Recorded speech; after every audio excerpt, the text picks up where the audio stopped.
La date, 14 juillet 2019. Le stream, celui de K-Dop. Il est en train de jouer, comme d'habitude, de la ranked de V2. Et tout se passe bien. Après quelques temps sur son chat, quelqu'un lui dit qu'Alpha 54, l'un des meilleurs joueurs de la planète, et Furipic, le coéquipier de K-Dop chez Vitality, une équipe qui a remporté les championnats du monde un mois seulement plus tôt, on lui dit qu'Alpha 54 et Furipic donc viennent de perdre un show match en 2v2. K-Dop est étonné parce que ces deux joueurs peuvent tous les deux, mi-2019, être considérés comme deux des meilleurs joueurs de V2 de la planète. En fait, probablement dans le top 10 mondial. Alors K-Dop, curieux, il demande contre qui les deux Français viennent de perdre. La réponse, l'Arabie Saoudite. Et K-Dop, il rigole. Vous savez pourquoi K-Dop rigole? Parce que, en 2019, l'Arabie Saoudite, sur Rocket League, ça n'existe pas. Comparé à la France ou aux États-Unis, ce petit pays du Moyen-Orient n'a pas le moindre poids. Du moins, pas le moindre poids quand, comme K-Dop et comme moi à l'époque, on s'intéresse peu à tout ce qui ne traite pas directement des RLCS, le plus haut niveau de compétition de Rocket League. Si K-Dop et moi avions été plus attentifs, on aurait su que la défaite de nos compatriotes n'était pas un hasard. 3 jours plus tôt, ces deux mêmes joueurs saoudiens avaient battu dans un autre show match de V2 une équipe de Canadiens pourtant bien rodée. En fait, ils ne les ont pas simplement battus, ils les ont détruits, et d'une manière que peu de gens auraient pu imaginer, en étant mécaniquement supérieurs. Ce qui est moins surprenant pour les Canadiens, l'est plus pour les Français. Déjà parce que dans l'équipe française, il y a Alpha 54, l'un des joueurs les plus mécaniques de la planète. Et pour une autre raison, là où notre duo de Français joue avec 32 ping, les Saoudiens jouent avec 90 et 110. Si on avait été plus attentif, on aurait déjà aussi entendu le nom du premier joueur de l'équipe saoudienne, le seul représentant de l'Arabie Saoudite à l'international depuis quelques années déjà, Ahmad. Ahmad, ça fait quelque temps déjà qu'il affronte, invité au show match de Johnny Boy, les meilleurs joueurs 1v1 d'Europe. Il ne gagne pas toujours, mais il est toujours bon, rapide, agressif, implacable, mécanique, extrêmement compétitif malgré son ping catastrophique. Mais ça ne suffit pas vraiment à le faire remarquer. Ce qui commence à le faire remarquer en revanche, lui et son coéquipier, ce sont les show match 2v2 qu'organise Johnny Boy. Même si les fans voient moins les victoires des Saoudiens que les défaites des joueurs qu'ils affrontent. Si Alpha et Ferry perdent, c'est parce qu'ils n'ont pas si bien joué. C'est tout. Sauf que non. Quelques mois après ce show match international, Johnny Boy organise l'un des plus grands tournois 1v1 de la planète, le Salt Mine. En Europe, le tournoi fait s'affronter des joueurs exceptionnels. Furipic, Scrubkilla, Astral, Flakes, Alpha 54, l'élite de la scène 1v1 européenne, l'élite en fait de la scène 1v1 mondiale. Tout le monde se demande qui parmi ces joueurs, tous des légendes du milieu, vont réussir à rafler la première place. Furipic, peut-être, ou Scrubkilla, qui se battent pour la place de meilleur joueur 1v1 de tous les temps. Il s'avère que personne d'entre eux ne la gagne. Celui qui la remporte, presque personne ne le connaît. Celui qui l'emporte, il l'emporte après un league play de 7 victoires et 0 défaite. Un joueur intelligent, peut-être le plus intelligent du monde, calculateur, rationnel, décisif, un monstre qui semble destiné à devoir renverser Furipic au sommet du monde du 1v1, ce joueur, c'était le coéquipier d'Ahmad lors de son show match contre nos Français, le Saoudien de 16 ans, au Khalid. Et là, on commence à les remarquer. On commence à remarquer leur vitesse, leur précision, leur intelligence de jeu, leur implacabilité. Enfin, je dis on, mais en 2019, c'est encore pas beaucoup de gens. Et surtout, si les joueurs saoudiens commencent à intriguer avec leur excellence en 1v1 et 2v2, personne ne pense vraiment qu'ils valent quelque chose en 3v3. Le 3v3, c'est pour les vraies régions. C'est pas parce qu'on est bon en duel qu'on sera bon sur la scène professionnelle. Voilà, en gros, ce qui se dit. Et vous vous demandez peut-être pourquoi les Saoudiens ne brillent pas sur la scène professionnelle. C'est très simple, ils n'ont pas de scène professionnelle. Les RLCS, c'est l'Europe, l'Amérique du Nord, l'Amérique du Sud et l'Océanie. Voilà. L'Afrique, l'Asie, le Moyen-Orient, nada. Les Saoudiens ne peuvent se prouver qu'en 1v1, en 2v2 et sur les serveurs européens. Parce que leurs serveurs à eux sont trop catastrophiques pour qu'ils puissent y jouer. Parce qu'il ne faut pas oublier que toutes les victoires saoudiennes lors des show matchs et des tournois, ils les obtiennent avec du lag. On voit parfois quelques commentaires qui expliquent qu'en fait, le lag, d'une certaine manière, il avantage les Saoudiens, qui leur permet de troubler leurs adversaires.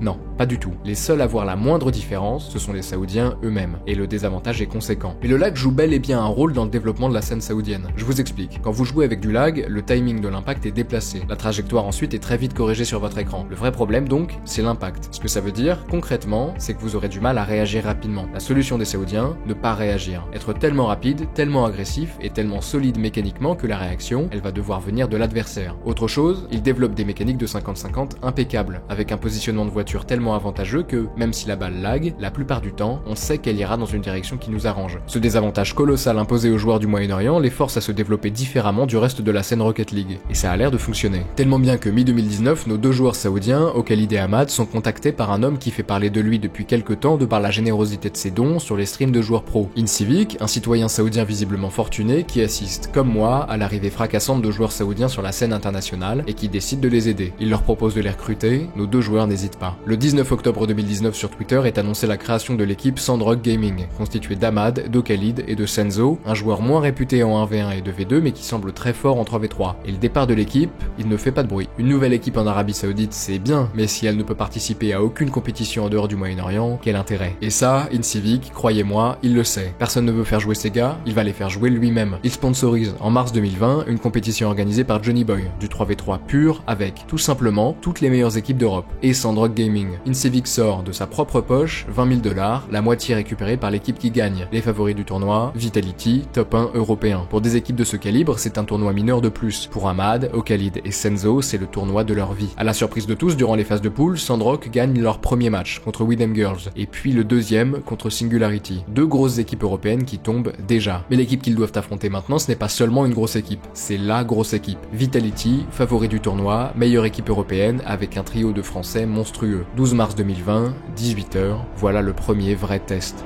3-0, they are out. Singularity are currently watching. Just shut the door on that offensive play as well. Senzo with another great chance. That's gone in. We've become accustomed to seeing. That's a chance for Kaydop again, but he's at the post, and now it's a 2v1 at the other side of the field. Ahmad slams in the pass from Cat. Coming out the gate with a brilliant start. For it in the late end of the series. So if they can get a win here, obviously that's them through. But I don't know if it's going to be that easy. SRG for the most part. They don't have one here. That's a chance for Alpha on an open net. He decides to put it in reverse, but Alpha's up faster. The shot will just go into the corner harmlessly, and now Senzo to Ahmad. Oh my days! 146 kilometers an hour. Series already. SRG, they've done themselves proud in this tournament, but they want to go one better. And I've not asked him his opinion on that. That's just what I think, based on watching the guy. Advisable. But Vitality, 45 seconds left. Vitality still trying to hold on to the 2-1 lead. Passing play goes in.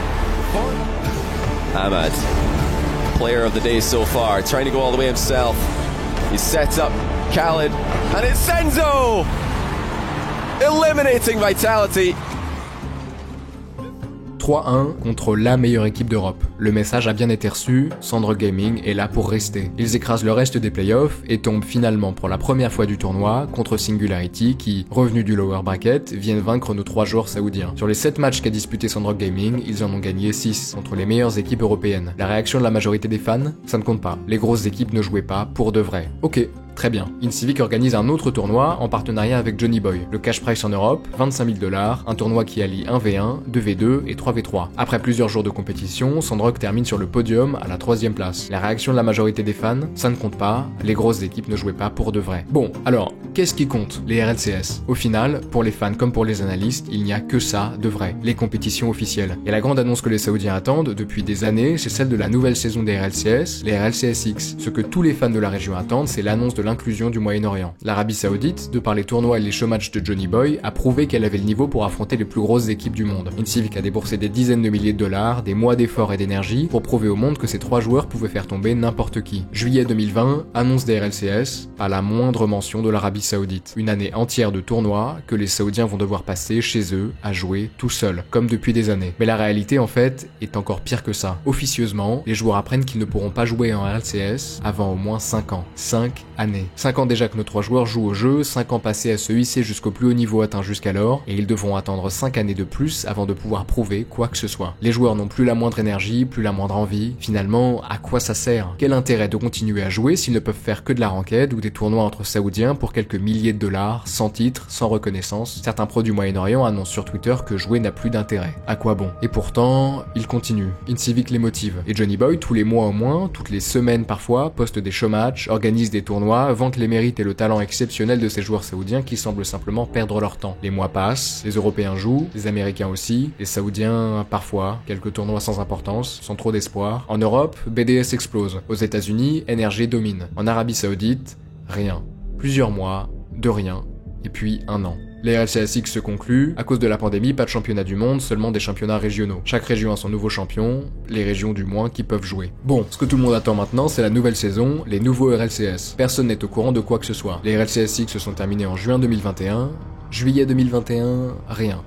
Août 2021, rien. Enfin, Presque. Chez Sandrock, il y a du mouvement. Senzo, le troisième joueur de l'équipe, annonce que, en raison de problèmes de connexion importants, il laisse sa place de titulaire pour servir de remplaçant. Celui qui vient prendre son poste, c'est un autre jeune saoudien qui vient tout juste d'avoir 16 ans, TRK, monstre de 1v1, monstre partout, en fait, qui semble allier toutes les qualités des joueurs aux côtés desquels il vient se placer. Rapide, créatif, agressif, intelligent. Si Senzo était bon en 3v3, TRK excelle partout. C'est l'étoile montante d'Arabie Saoudite et il vient d'intégrer une équipe qui dominait déjà la région sans lui. Ceci dit, pour le moment, peu importe qui domine la région parce que la région, officiellement, n'existe pas. On est toujours en août et personne ne comprend pourquoi l'annonce des RLCS tarde autant. Alors on attend, sans trop savoir quoi faire d'autre. 15 septembre 2021, la nouvelle tombe, les prochains RLCS sont là, les RLCS 2021-2022. Ce que Psyonix annonce, en grande pompe, c'est le retour des LAN, un cash price massif, des formats de tournois complètement nouveaux, et l'arrivée des régions mineures. Enfin, Asie, Afrique, Moyen-Orient. Voilà, c'est bon. Après des années, nous voyons enfin nos 3 joueurs acceptés au plus haut niveau de compétition du jeu. Ok, je vous explique. Sur l'année, il y a 3 majors. Le but du jeu, vaincre les équipes de sa région pour participer au major. En Europe, par exemple, 5 équipes peuvent se qualifier. Au Moyen-Orient, comme la région est considérée comme plus faible, une seule peut s'en sortir. L'objectif pour Sandrock, affirmer sa supériorité dans sa région, faire les meilleurs résultats possibles aux 3 tournois régionaux, se qualifier au premier major et prouver sa valeur en affrontant les meilleures équipes de la planète. Première étape, les régionaux. 15 octobre 2021, premier régional de Mina, la région Moyen-Orient, Afrique du Nord. C'est, pour Sandrock et tous ceux qu'ils affrontent, leur tout premier événement RLCS. Comment Sandrock s'en sort? Ils écrasent tout le monde. En Swiss Stage, ils sont en 3-0, 9 games gagnés, 0 perdu. 4-1 en quart de finale des playoffs, 4-1 en demi, 4-1, puis 4-0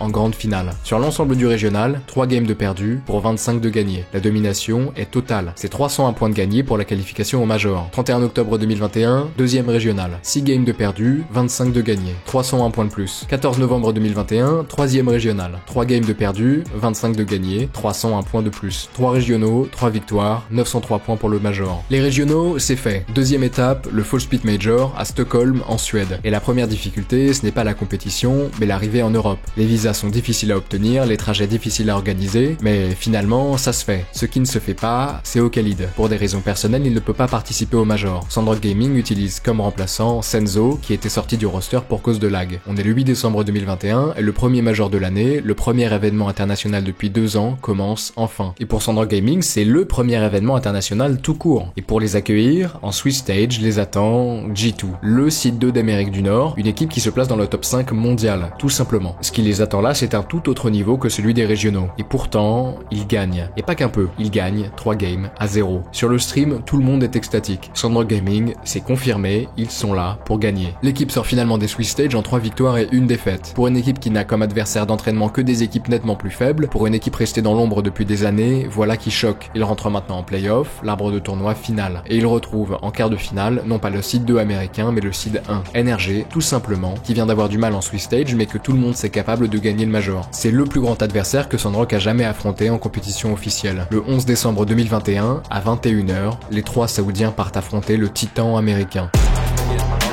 You know, everybody knew that already. And I think we all saw that YouTube video by Sunless God, so it's tough not to root against Sandrock, but Justin. One thing that we've seen even in the other series is that now that we're on the final stage of this tournament, the playoffs. Justin, he's got targets downfield. Goes underneath TRK. Ahmad is all by himself.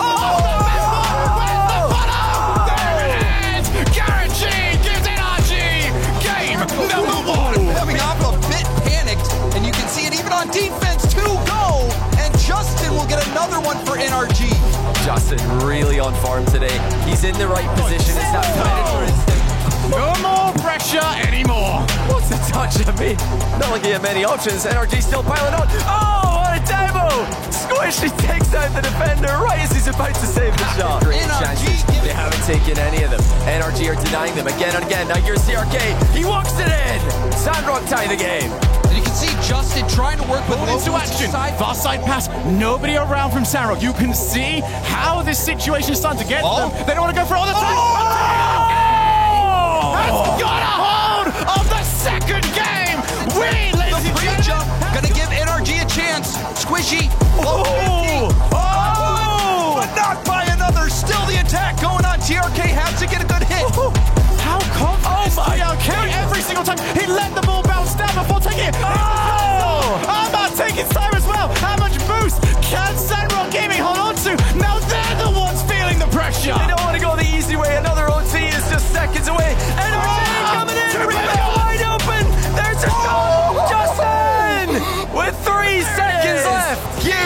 for NRG. He finished the series.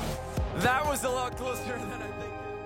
C'est une défaite, mais il y a du bon, du très bon en fait. Si le début de match a été compliqué, le roster saoudien a gagné en puissance à chaque game. Ils perdent 4-2 certes, mais sur les 6 games que les deux équipes se disputent, 5 se jouent à un but seulement. Une équipe de Saoudiens qui n'ont jamais connu d'événements RLCS, quasiment jamais affronté d'équipe de ce niveau, et qui jouent avec un remplaçant, viennent de faire trembler la meilleure équipe d'Amérique du Nord. Tout ça, c'est du très bon. De retour en Arabie Saoudite, les joueurs jouent les 3 tournois régionaux qui vont leur permettre de se qualifier au prochain Major. 16 janvier 2022, victoire en grande finale. 30 janvier 2022, victoire en grande finale. 20 février 2022, victoire en grande finale. Invaincu. Tout simplement invaincu. La prochaine étape, c'est le Winter Split Major à Los Angeles. Cette fois-ci, Okalid peut participer. Et tout le monde attend de voir ce que l'équipe saoudienne, au complet, va être capable de faire. Vous savez ce que fait l'équipe? Rien du tout. Parce qu'elle ne peut même pas rentrer aux États-Unis. En plus de vouloir rejoindre un territoire réputé difficile d'accès en termes de visa, l'équipe semble, administrativement, avoir des problèmes internes. Et le 25 mars 2022, pendant que le Major se joue à Los Angeles, la nouvelle tombe. Sandrock Gaming est dissous. Son fondateur N-Civic dit avoir eu des problèmes avec les joueurs quant à l'obtention des papiers nécessaires à l'entrée sur le territoire américain. L'affaire est floue et de l'extérieur, personne ne comprend vraiment ce qui se passe. Au Major, c'est G2 qui l'emporte, l'équipe que Sandrock a fait tomber lors du Swiss Stage du Major de Stockholm. L'équipe américaine l'emporte de justesse, après avoir lutté contre une autre équipe qui sort de nulle part, Kesso, constituée de jeunes prodiges européens qui semblaient devoir tout rafler. Mais non. De peu, mais non. En Arabie Saoudite, Ahmad, Okalid et TRK sont quasiment immédiatement recrutés par une grande structure e-sportive saoudienne. Falcons, une équipe qui lâche très vite son ancien roster pour venir récupérer les rois de Mina. Comment cette nouvelle équipe s'en sort? Je pense que vous vous en doutez. 3 régionaux, 3 victoires. Sur l'ensemble de l'année, notre roster n'aura pas perdu un seul régional. C'est la plus grande domination régionale jamais vue en RLCS. Qualifié pour le Major, le dernier de l'année, les joueurs de Falcons n'ont plus qu'un objectif, la victoire à l'international. Johnny Boy sur son stream tente une prédiction du déroulement du tournoi. En finale, il voit Moist d'un côté, l'ancienne team Kesso et Falcons de l'autre. Dans le chat, tout le monde rit. Johnny Boy, c'est le gars qui depuis des années essaye de prouver au monde entier que ce trio de Saoudiens se tient parmi les plus grandes équipes de la planète. S'il est grandement respecté en tant que caster et analyste, son opinion vis-à-vis des équipes du Moyen-Orient l'est moins. Certains parlent du fait que Johnny est payé par de riches Saoudiens pour répandre la bonne parole. Bon, mais Falcons n'a que faire des opinions. Le dernier Major, c'est celui du Spring Split à Londres. Cette fois-ci, les 3 joueurs sont là. Cette fois-ci, ils ont leur visa. C'est la première fois qu'ils peuvent se prouver, vraiment. Cette fois-ci, pas de Swiss Stage, mais un arbre de tournoi gigantesque. Un upper bracket, un lower bracket. Ce que ça veut dire, c'est que vous avez une chance. Vous n'avez le droit de tomber qu'une fois. C'est un format brutal, le plus violent de la saison. Et c'est le premier que va jouer l'équipe complète des Falcons. Jusqu'à la grande finale, il y a 4 étapes, 4 gardiens. Le 29 juin 2022, à 20h, Falcons affrontent les premiers. In London, like you said, everybody's Sorry, can't continue, and he did try to. Again, Team Falcons are sending everybody, and the game all but they've got a second goal. Give it a go. Okay, for Ahmad. Sets it up. Khalid wanted to consider it, and he has got the shot. Delayed it. Gonna have to do it to try and beat a team at this caliber. Infield pass. There's Khalid. Once upon a time, first bracket. And as we continue on in this game, you're starting to see Ahmad. That's a good carry. Looking for the bang. He gets the demo. And that's what they're trying to wear him down here. Sif now. Needs a second touch. Double. He's got it centered. And first for Falcons coming in a long way. Oh boy. Back-to-back 4th place finishes in majors, trying to improve on that. But they've got Ahmad and Falcons in the way. And look at this from Ahmad. This is the not that well. There's a lot of work has been met. But here's Ahmad. Free shot. And it's in! Sniped by Ahmad. That is Wancho Khalid downfield, who hasn't done a lot of scoring. Falcons strike first again. Le dernier gardien de la grande finale, c'est Version One, une équipe américaine monstrueuse, à la défense imprenable et aux contre-attaques fulgurantes. Oh, careful here. Can't allow the space. There's TRK. Top of the net. From the corner plays where the Falcons are able to slow it down, and now it's can't get that 50 comp. Nice high pop over one. Flip reset. Going for it. Torment air dribble out. That's all he's got. Oh, but he it worked! It worked! A challenge game failing Falcons for once, and he's gonna drive it through! Who cares about it? Another threatening off the kickoff. That's Version One here to collect, but maybe only for a moment. A pass! Stopped away! Coleman puts Falcons in the lead! Beast Mode keeps it alive! It's into the corner! They've done it! 7 games au total, 6 buts et 3 victoires pour Version 1, 8 buts et 4 victoires pour Falcons. Le match était lourd, la tension palpable, mais les Saoudiens sont passés. Ils sont arrivés en grande finale pour leur premier Major à 3. C'est tout simplement exceptionnel. Une petite équipe du Moyen-Orient, ignorée pendant des années, raillée dans les commentaires, au sommet du Major. Et leurs adversaires sont eux aussi très particuliers. Et en fait, vous les connaissez déjà. C'est l'équipe qui, au Major précédent, à Los Angeles, était venue faire trembler G2 en grande finale. À l'époque, c'était Queso, mais ils se sont fait racheter par la structure américaine Moist. Une équipe ultra mécanique, ultra clutch, avec une fin de victoire démesurée. 3 jeunes joueurs qui sortent de nulle part et qui veulent faire tomber l'ancien monde. Au final, un parcours très différent de celui de nos Saoudiens, mais un désir de l'emporter tout aussi puissant. 3 juillet 2022, Moist, qui vient du lower bracket, doit gagner 2 séries. Falcons, qui vient de l'upper bracket, doit en gagner une seule. Comme ils n'ont pas perdu le moindre match, ils sont toujours autorisés à perdre une fois. Et à 20h30 commence le dernier match du Major, le match de 2 équipes qui veulent prouver au monde entier qu'ils sont seuls au sommet.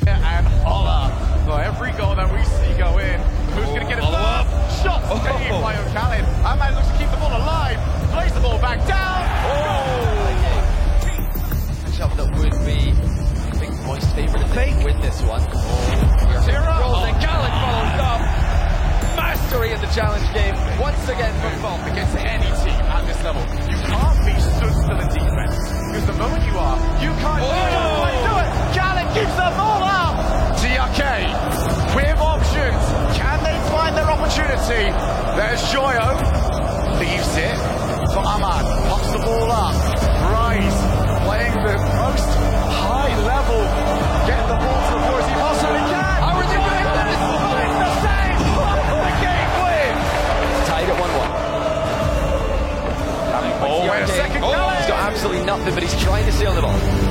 So these overtimes are the plays that you would go for in scrims, maybe even for online. Thomas does this at any level. Entirety of this tournament, it feels like the momentum is very obviously on one side or the other, especially with how many sweeps and reverse sweeps we've almost had at times. As we do. The opponents go past one, they'll go past 2 more as the recoveries come through, as the rotations come through. Moist are the first team who are really getting more outplays per minute. And Falcons, can they get one though? Ahmad lands it with an air dribble demo. And he had to do that getting the first goal. We've seen them break out of their own half. This is the best looking team Falcons all game long, but still scoreless they remain. TRK has to commit a start. He just has to go. Their chances are few and far between. Moist starving them of pressure. And now comes one. Either shots and a bump. It started. Joyle lingers upfield. He allows Rise to come in. TRK's bench. It goes all the way!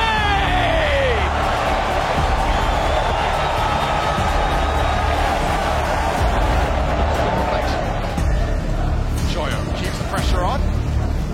Just getting stuck against Ahmad, who is actually around to help TRK out. He's got past one. Got the play.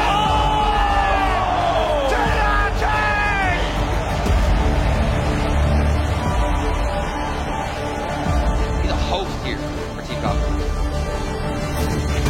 Surviving a bit of pressure earlier on here. Now it's Moist making some progress. TRK forced to dive down and 4 picks the ball clear with 0 ball. Rise. Falcons into the back corner.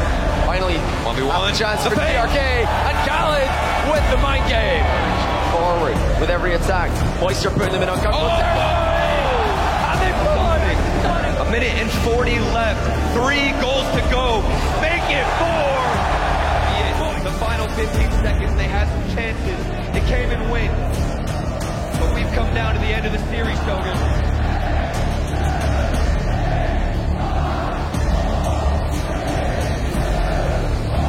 Ladies and gentlemen, it's over.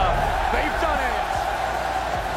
Charlie, your boys got it done. C'est une défaite. Moist, l'équipe de jeunes européens, gagne enfin, prouvant au monde entier qu'il est possible pour 3 adolescents qui viennent tout juste d'arriver de vaincre les équipes monstrueuses installées au sommet depuis des années. Pour Falcons, la conclusion est moins agréable. Ils s'en veulent, évidemment. Mais ils ne devraient pas. L'histoire est belle. Ces 3 joueurs, ce sont des pionniers qui, arrivés les uns à la suite des autres, Ahmad, puis Khalid, puis TRK, ont prouvé au monde entier que les Européens et les Américains n'étaient pas seuls au sommet du jeu. Eux qui, pendant des années, ont joué sur des serveurs affreux, critiqués pour leur agressivité en ranked, pour leur stratégie au kick-off qui viennent pourtant simplement sûrement contrebalancer leur ping plus que désavantageux, pour leur prétendue capacité à vaincre seulement en 1v1 et en 2v2, et voilà, nos Saoudiens, ils sont top 2, et ils peuvent être fiers. Incivik aussi qui, le premier, a proposé aux 3 prodiges saoudiens de le rejoindre pour qu'ensemble, avec leur talent et avec son soutien, ils aillent montrer ce dont ils sont capables au reste du monde. Malgré leurs différends, Incivik reste fier. Johnny Boy aussi peut être fier. Sans lui, sans les efforts qu'il produit depuis des années, les Saoudiens pour lesquels il organise des showmatchs depuis 2017 n'auraient pas pu participer au RLCS avant Dieu sait quand. Alors il est fier.